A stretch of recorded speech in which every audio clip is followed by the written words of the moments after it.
Damu ya Yesu bado inanena leo. Inanena rehema badala ya hukumu. Inanena uzima badala ya mauti.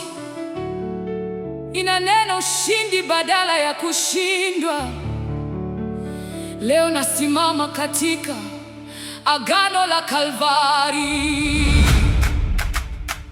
Damu ya Yesu, damu ya Yesu, damu ya Yesu, damu ya Yesu. Hey! Damu ya Yesu,